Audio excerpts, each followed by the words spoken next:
In the last 24 hours, the IDF settled accounts with the Islamic Jihad's missile factory and destroyed hundreds of rockets underground.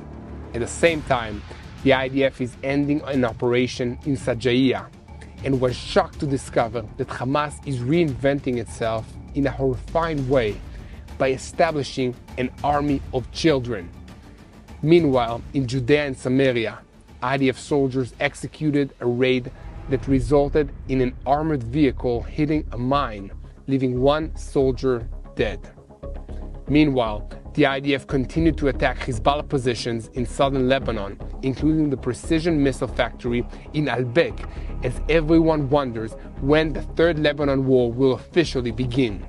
Let's dive into the details. I'm Yair Pinto, and this is your Boots on the Ground report about what is happening in Israel on the 270th day of the war against Hamas, Hezbollah, Iran, and all its terror proxies in Yemen, Iraq, and Syria.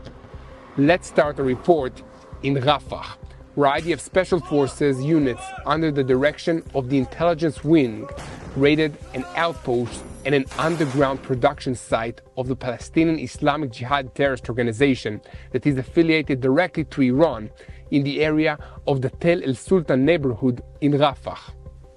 This is the largest underground site for the production of long-range rockets in the Gaza Strip. It includes highly sophisticated machine tools and equipment that will be very difficult to replace. The Palestinian Islamic Jihad terrorist organization has produced hundreds of rockets at this site over the past few years, but they won't be producing any more rockets there. Further north in the Gaza Strip, the IDF is redeploying forces in Sajaiya after having withdrawn at the beginning of April. This is due to Hamas trying to re-establish itself there in that location, and as a senior Israeli official recently told the Wall Street Journal, they will return to wherever Hamas is based. Hamas released a video they said showed their forces firing mortars at IDF troops in the area in an apparent attempt to show their supporters that they're still fighting back. The military operation in Sajaiya was intended to prevent Hamas from reorganizing in that area. It has already resulted in the elimination of dozens of terrorists, while large stocks of weapons and ammunition have also been captured. Please continue to spread the truth with us. Take an active part and subscribe to this YouTube channel and share our videos with anyone who is seeking to know the truth about what happens in Israel in this conflict. If you'd like to receive more videos like this one, please consider making a financial donation to www.tbn.org/Israel or click the donate button on YouTube here. Shifting our focus to the northern area, the Air Force hit a Hezbollah factory for the production of precision missiles in the Bekaa Valley in eastern Lebanon on Monday evening.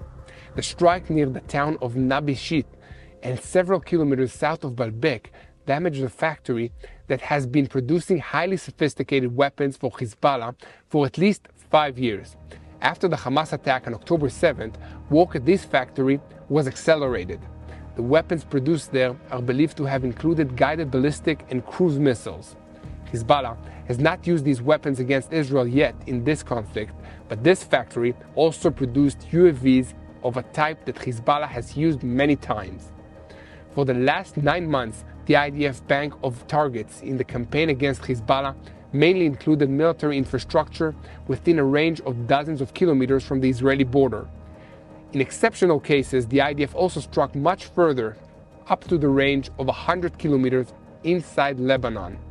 The targets usually included, among others, observation posts, outposts, camps, launch sites for rockets, command and control centers, munitions production sites, UAV launch tracks, surface-to-air missiles, batteries, launch vehicles, launch pits, and combat complexes that supported the Radwan forces' attack plan for Hezbollah against Israel.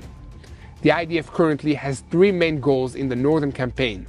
The IDF will be required to attack targets that have strategic value for Hezbollah, such as ballistic missiles, precision missiles, surface-to-air missile systems, and drone warehouses, runways, and naval infrastructure.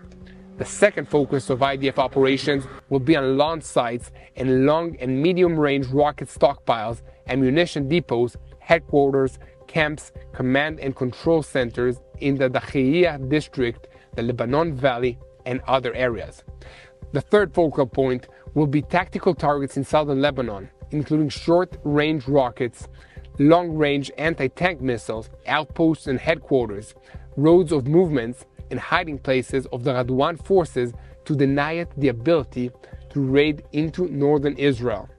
With all of this in mind, the question arises about when and how Israel might launch a full-scale war against Hezbollah to push it away from the northern border and end the threat it poses to Israeli communities in the Galilee.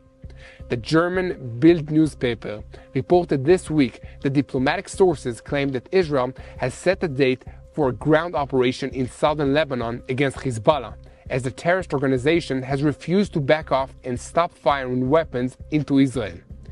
The report says that the date the IDF has set in the second half of July, and there are indications that this estimate is being taken seriously. For instance, on Thursday morning, the German airline Lufthansa announced that it had decided to cancel all its flights in the night to Beirut until the end of July, following the tensions in Lebanon and the fear of a widespread war between Israel and Hezbollah. However, it said that daytime flights would continue. Last week, Germany joined Canada, Holland, Kuwait, and Saudi Arabia in urging its citizens in Lebanon to leave the country due to the same concern. Please continue to spread the truth, share, and follow us these times specifically. It's time to help us spread the truth so people will know what is happening in Israel. And why do we want them to know what is going on here? Because we need them to join us in prayer for the situation. This is what we need people to do, because this war is not just a physical war. This is a spiritual war, and we all should remember that. Switching our focus again to Judea and Samaria, clashes between IDF troops and terrorists have been reported in several locations over the past 24 hours. In one operation, near the Nur el-Shams refugee camp near Tulkarem, a Panther armored vehicle was hit by an explosive device, resulting in the deaths of the driver, while the commander of the vehicle was seriously wounded. The other soldiers from the Duzevan unit who had ridden the vehicle had already dismounted and were not harmed in the explosion, which was likely caused by an improvised explosive device. The Palestinian Islamic Jihad group claimed responsibility for this attack. This deadly incident occurred amidst a raid to arrest suspected terrorists and capture the weapons and explosives that they were preparing to use in attacks against Israeli civilian communities. It also included a UAV firing a missile at a terrorist, which did not explode at first, but later exploded when another terrorist found it and picked it up out of apparent curiosity. There were several other exchanges of fire between the IDF and terrorist forces during the raid, which residents said included several D9 combat bulldozers and other heavy vehicles being moved into Nur el-Shams and Tulkarem during the night. The number of such raids has vastly increased since the October 7th attacks, and large numbers of terrorists have been neutralized or arrested. But even before October 7th, in the last 2 years, there has been a noticeable increase in the intensity of terrorist attacks in Judea and Samaria, from attacks with knives to shootings and now explosives. This is a direct result of the flow of Iranian funds and weapons into the region. The terrorist organizations and criminal gangs who are active in Judea and Samaria are constantly upgrading their capabilities, and dozens of operations have already been carried out by the security system as part of the war against this phenomenon. The terrorists are more bold and push back against these operations than they used to be before, even attacking IDF forces in broad daylight instead of hiding during the day and running away when confronted by IDF troops and vehicles. Since the beginning of 2024, approximately 500 significant terrorist attacks have been thwarted in Judea and Samaria and Jerusalem, including approximately 350 shooting attacks and approximately 140 bomb attacks. For the sake of comparison, in the entire year of 2023, there were 1,032 terrorist attacks thwarted, of which 121 were bomb attacks. So please pray for the safety of the IDF troops who are confronting these terrorist threats and the Israeli and Palestinian civilians who are the targets. Yesterday, Saeed Jaber, an Islamic Jihad operative in Nur el-Shams, was neutralized in an airstrike, and 4 other operatives in the terrorist organization were wounded with him. Jaber, according to the IDF and the Shin Bet, was active in the organization of terrorism in Tulkarem and was responsible for several shootings and explosive attacks along the seam line. According to the IDF and the Shin Bet, those wanted in the apartment were involved in carrying out shooting attacks and attempted pulling attacks using explosives also near Bat Hefer.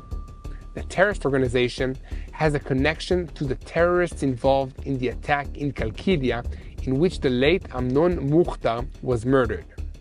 The apartment in which the terrorists were thwarted was used to prepare for terrorist activities, preparing explosive devices and providing shelter to the terrorists. Since the beginning of the war, more than 50 attacks were carried out by UAVs, helicopter gunships, and fighter jets. According to IDF data, about 80 terrorists were neutralized in airstrikes and dozens more were injured. So please continue to spread the truth, share and follow us, and subscribe to this YouTube channel. Take a minute and press the follow button so that together we can give the truth its rightful place.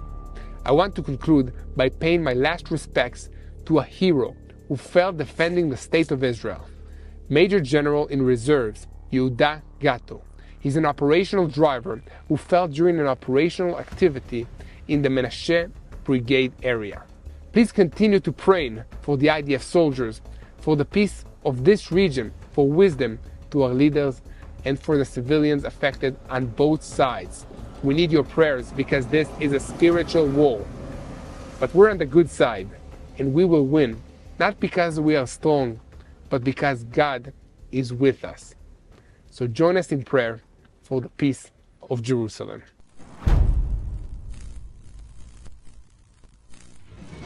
Hello, this is Mati here in Jerusalem with TBN Israel. This is Yair Pinto from TBN Israel here in Jerusalem. TBN Israel is keeping viewers informed with Israel-focused news, culture, and what God is doing in this land. Support TBN Israel today online at tbn.org/Israel. Thank you.